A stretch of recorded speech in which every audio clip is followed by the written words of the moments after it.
Welcome to Spindle and Spoon Homestead, where I share fiber art and fiber farming, old-fashioned skills, and cooking from scratch. Today, I want to share where the seed of all this was planted. Honestly, I'm not really sure where it was planted, but what I'm trying to say is I want to share where did all of this come from? Why do I care? Why am I into all this homesteading and fiber farming and all of the old-fashioned skills and all of that? And so I got to thinking about when it started. And honestly, I have wanted to do this for as long as I can remember. Ever since I can remember, the sight of rolling green hills dotted with cows and golden fields of wheat alongside the highways of Kansas filled me with a sense of longing. I grew up with a fascination for farm life, a longing that has only deepened as the years went by. As a child, I loved to visit my grandparents and my cousins who lived in the country. I remember enjoying a feeling of space and freedom, being able to see that whole horizon and the big sky. And I didn't get that in my city backyard or public parks, even though we had a large backyard, which I loved. In the country, I felt freer to wander and play without worrying about neighbors. To this day, I still feel the most free and comfortable being alone or with just a few people, unperceived by others.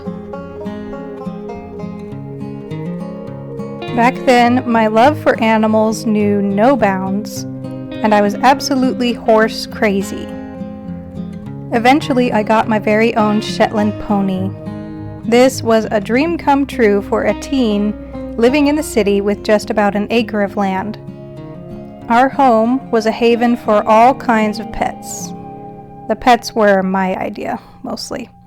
Dogs, cats, anoles, parakeets, rabbits, rats, and even a ferret found their place in our family. God bless my parents. As a kid, I volunteered at the zoo to care for the petting zoo goats, llamas, and sheep. I really enjoyed this work, even scooping the poop. Bringing hungry animals their flakes of hay and alfalfa, and making sure their enclosure was clean was satisfying work. I had a lot of fun, and it really fueled my longing for farm life.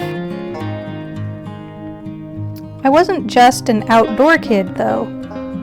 Immersing myself in books about farms and animals, both fiction and nonfiction, was a common pastime for me. From books, I learned the names of all the breeds of various livestock and the basics of their care. Dick Kingsmith's tales, like Babe the Sheep Pig and the Sophie series, became cherished favorites. At age 8, I joined 4-H for just a few years, and cherished the moments spent visiting other people's farms and gardens in my community. Each summer, I eagerly anticipated visiting the livestock barn at the county fair. I didn't care about the rides, the games, or the food. I wanted to see the animals.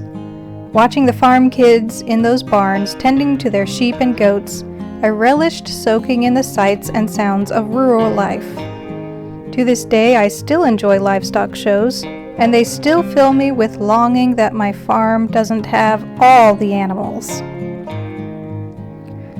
I remember my piano teacher had copies of Country magazine on her coffee table, which I would devour while waiting for my lesson to start. They were full of beautiful photos of rural life and articles about old-fashioned ways with a big helping of nostalgia. Even through college, I held on to my dream, though I jokingly referred to myself as pet-starved due to rental restrictions. Life took its course. Marriage, children, and the financial constraints of graduate school for my husband. The dream of owning a farm seemed distant, but not forgotten. Instead, we started small. We bought an inexpensive home during graduate school. Due to the 2009 housing crash, this was possible. We adopted a dog and started a big garden. I brought my toddlers into the garden to work alongside me. I learned how to grow and preserve food. I taught myself how to bake bread, ferment foods, and made a sourdough starter.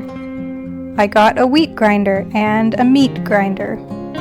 I want to emphasize that from childhood on, I've never pursued any of these hobbies out of fear or a prepper mentality. It has always been pure joy for me, plain and simple.